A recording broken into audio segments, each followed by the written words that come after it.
joining us today. So we are starting a little bit late. Lagos traffic happened today. I just came back, removed my 8 to 6 clothes, 8 to 6 job clothes, and I jumped into Emerald Hills. We have to show up, irrespective of our behind the scene.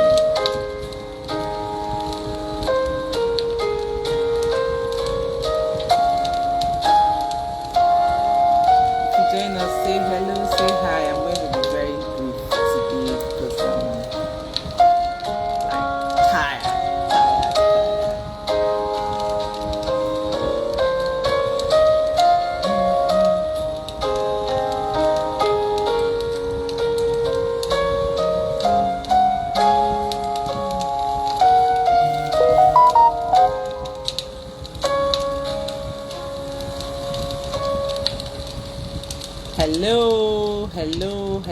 Hello. Good evening, good afternoon, good morning, depending on where you are joining us from or when you will see this video. Thank you for coming on board today.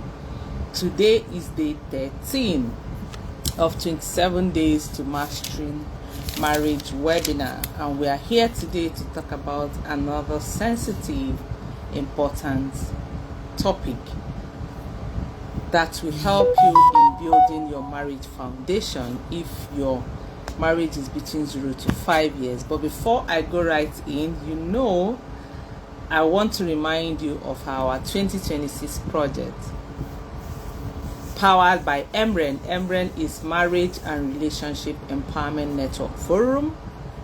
What we do is that we help couples build beautiful, purposeful, and lasting marriage. We don't just preach it. We don't just help you by giving you the tools and the systems that you need. We also try to come in financially within our capacity.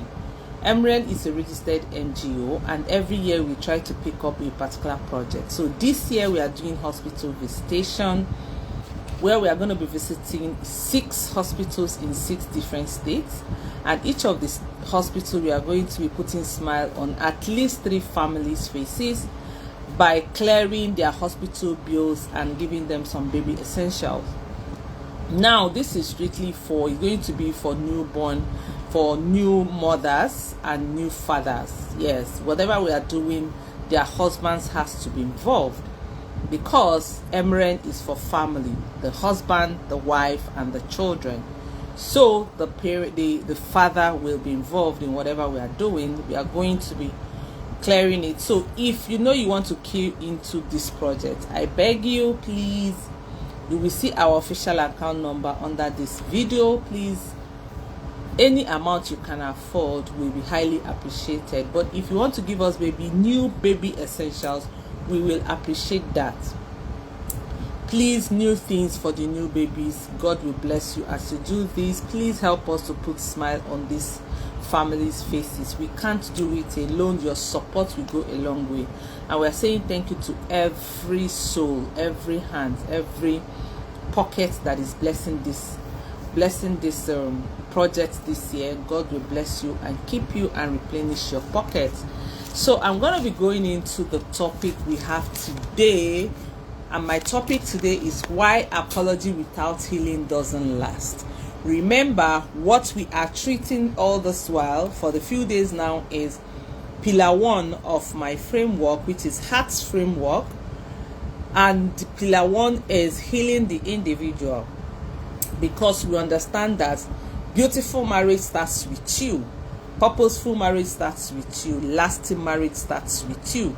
You need to be a healed individual. You need to be a whole individual. You need to be a complete individual for beautiful marriage to happen. So pillar 1 is dealing with you, trying to purify you, trying to bring out the best version of yourself. So today we are talking about why apology without healing does not last, right? I remain your girl, Lady Kate Eze, the queen of beautiful marriage. I am a certified marriage therapist and founder of MREN. Many marriages are trapped in painful cycle. That's the truth. Painful cycle, painful pattern, painful reputation. It could be hurt, it could be apology, it could be temporal peace, it could be repeated behavior, it could be another apology, it could be another wound. And after a while, what happens is that when you keep repeating these things, this cycle, this pattern, your partner becomes exhausted emotionally, because repeated apologies without actually changing does not amount to anything. In fact, it eventually leads your spouse to losing him or herself.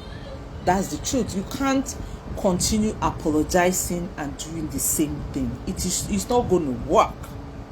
If you don't heal, if you don't learn how to change the pattern, you can't continue dishing out and expect your spouse to just keep quiet and take it because I have apologized. After all, I have apologized. No, an apology can calm pain temporarily, but if the root cause is not addressed or healed, the behavior will continue. Right? For example, an angry person can apologize. After apologizing, maybe because of the way you spoke to your spouse, or because of the way you reacted, if you don't deal with your anger, you're going to repeat that thing again. You're going to repeat it. So even while apologizing, I've seen people that while they're apologizing, you will say something, their anger will start afresh.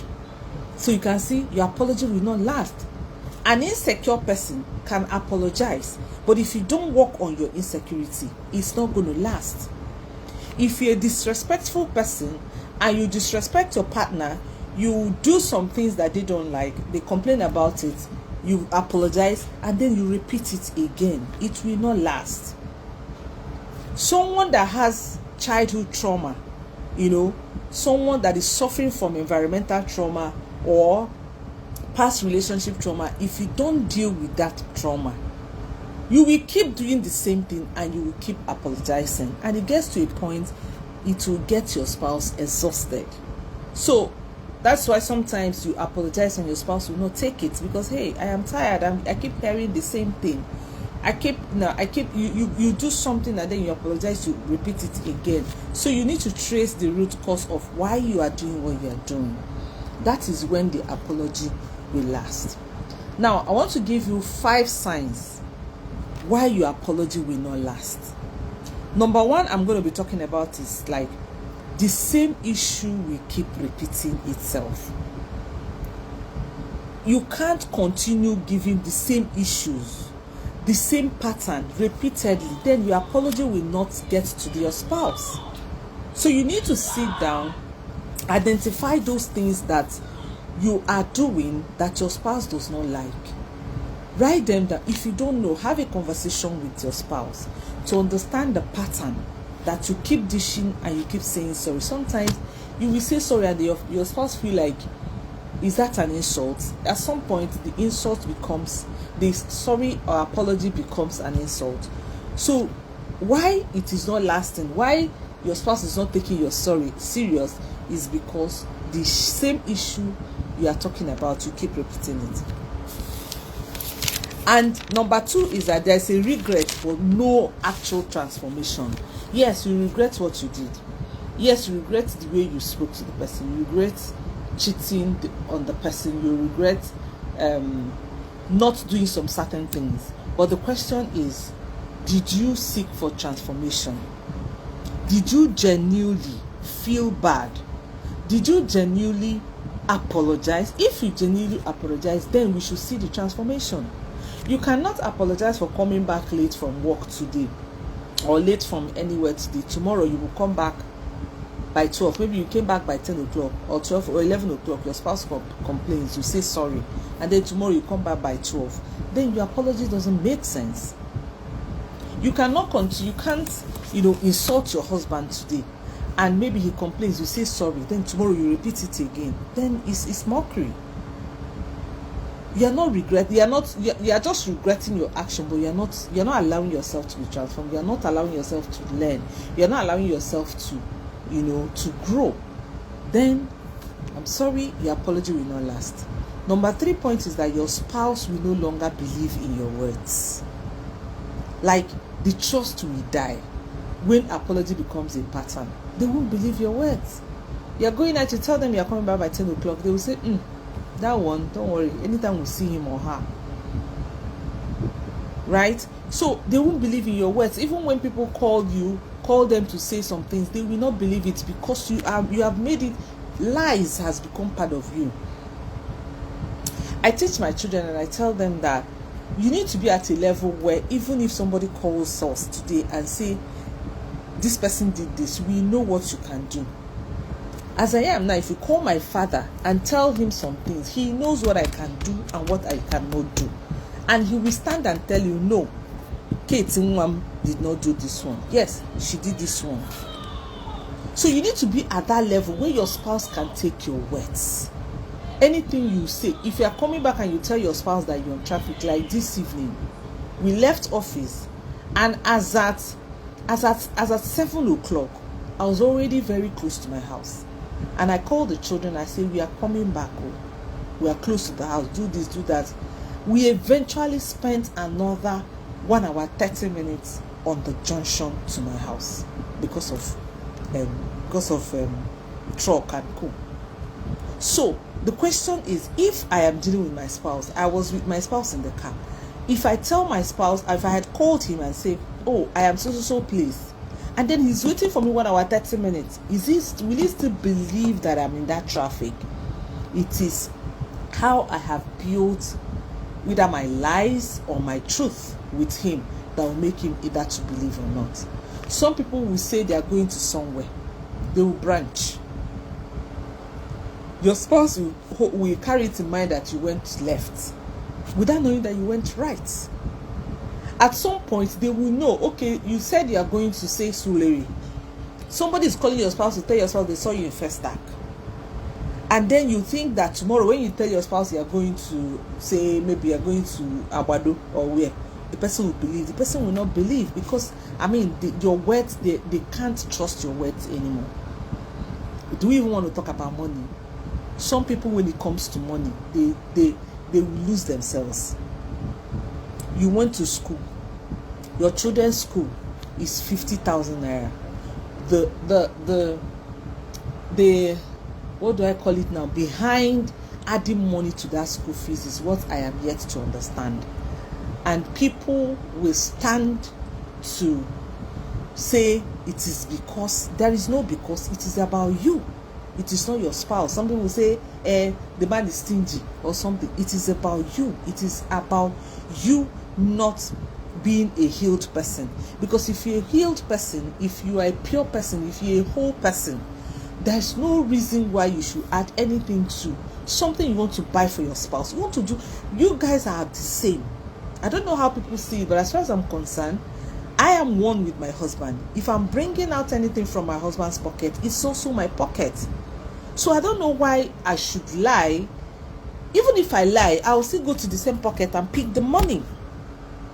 So you need your spouse to trust you. If you tell your spouse, I want to travel, your spouse should be, okay, I'm traveling to Ghana. Let it be that you actually travel to Ghana, and not that they will not call your spouse. Some people go to the extent you will say you are traveling to, say, Ibadan. They will not see you somewhere else. Apart from the fact that your spouse will not trust you. Even if something happens to you, some women, when you talk about them, they will tell you anytime that he comes back. Up here. They will tell you anytime they comes back. So you need to make sure that your words, your spouse trusts your words. If not, then your apologies is not going to be working. Number 4 is that emotional wounds are ignored. Yeah, you cannot heal when you are not comfortable. Like, you need to, when you ignore your spouse emotional wounds, when you ignore even when they are saying some things about emotions, you cannot heal when you refuse to confront, when you refuse to confront, you must find a way of confronting your spouse, but I will always say respectfully. Even when you learned that your spouse did not go where he or she said they are going to, or they did not do what they're supposed to do, you must find a way of confronting them intelligently. That is what makes you a healed person. That's what makes you a secured person. That's what makes you a whole person. The way you will communicate, the way you will talk about it will help you and help your spouse. But if you just say it anyhow, if you confront them anyhow, at the end of the day, it shows that you are also dealing with wounds. And at the end of the day, your apology will not be accepted. Another point that shows that why your apology is not lasting is accountability is missing. A lot of people don't take accountable. There's always an excuse why you are doing what you're doing. Like, once there is any issue, you have excuse. There's excuse. That my husband and my wife is the reason why I cheated. My husband is the reason why I cheated. My husband is the reason why I added money to things. My husband is the reason why this. My in-law is the reason. Everybody has a reason. Because of my children, I could not walk. Because of my children, I could not. There's always a reason. Accountability is very far from you. Then your apology will not work.